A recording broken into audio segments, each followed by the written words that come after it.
So were you both big comic book fans before joining Heroes?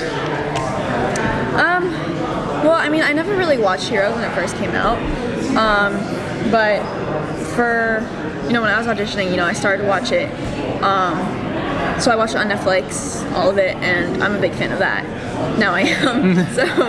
Yeah, I was never too much into comic books, but I played video games a lot when I was when I was a kid, so I like the idea of having these special abilities or that extraordinary sense of purpose. And I'd heard about Heroes before. I have two older sisters that watched the show religiously when it was on the TV. So again, when auditioning, I decided to delve into the show and was immediately hooked on it. So I was very excited by it. So what can you tell us about your characters? What are you allowed to tell us? Wanna go first? Okay. I play Malina.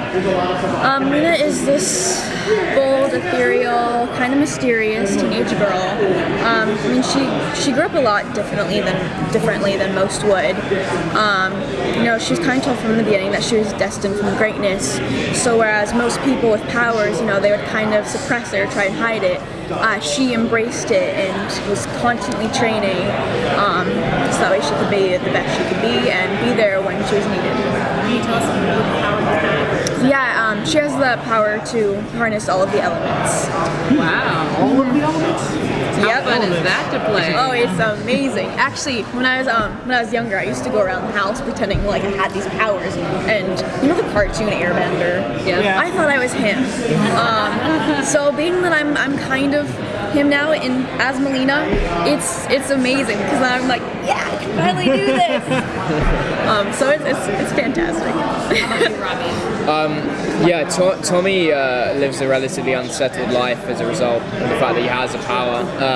He's always on the move with his mother, and given the fact that Evo's persecuted now because it's out in the open, it's public, he can't really say anything about it because he knows that he'll be persecuted if he does, so he's almost sworn to secrecy, and that's very troubling for him given that he has this power and he doesn't quite understand it and he doesn't quite know how to control it. What is his power? He has the power to make things disappear. Like, it's eliminated or? He doesn't know.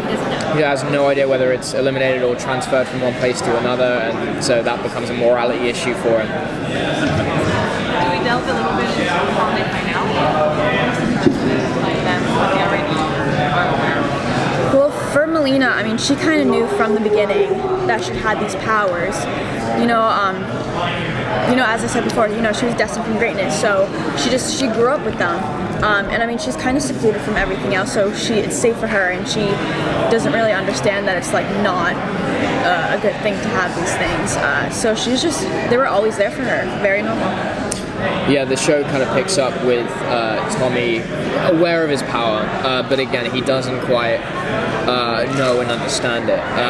So as the series progresses, you kind of get to see a little bit more of his exploration of his power, how it goes from one thing to the next, how it affects his life directly.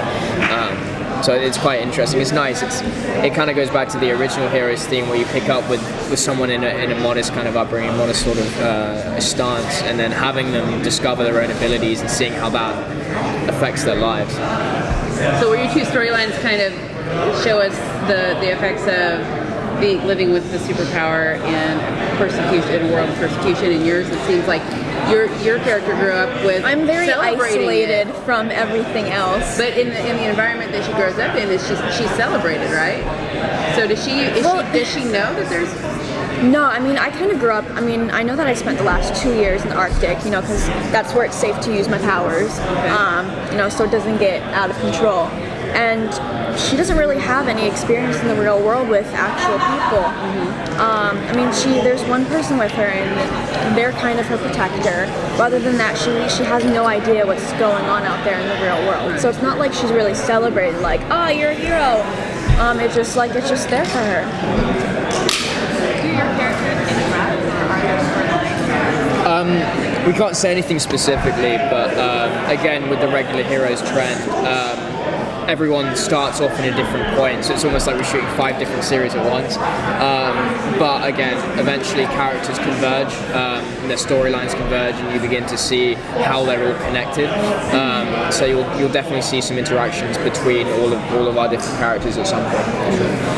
Based on what we've seen in footage and stuff like that, it seems that Tommy is like Peter from the original series is kind of like the risky character because of his power. So is he kind of like a danger to everyone around him because he can make things just disappear like that? Absolutely, and that terrifies Tommy. He's a very kind-hearted individual, and he doesn't want to do anyone any harm. But the fact that he has the ability to absolutely terrifies him. I mean, he might touch something and then it's gone because he doesn't quite know how to control it yet. So that's a real issue. Yeah, so I guess a comparison bit between Peter and Tommy. That's similar. Yeah, I mean, Peter's character was an extremely risky one. I remember at the end of I think it was the first episode where he decided to take that leap of faith and go off to prove to himself of his capabilities. But I feel like the difference is that Peter was a little more bold than Tommy is. Tommy is aware of his power. He doesn't quite want to embrace it yet.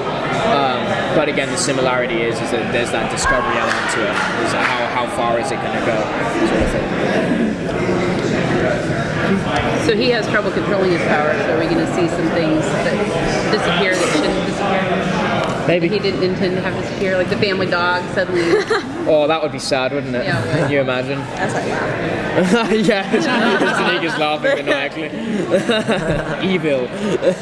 I love dogs. I have a dog. I won't make your dog disappear, don't worry.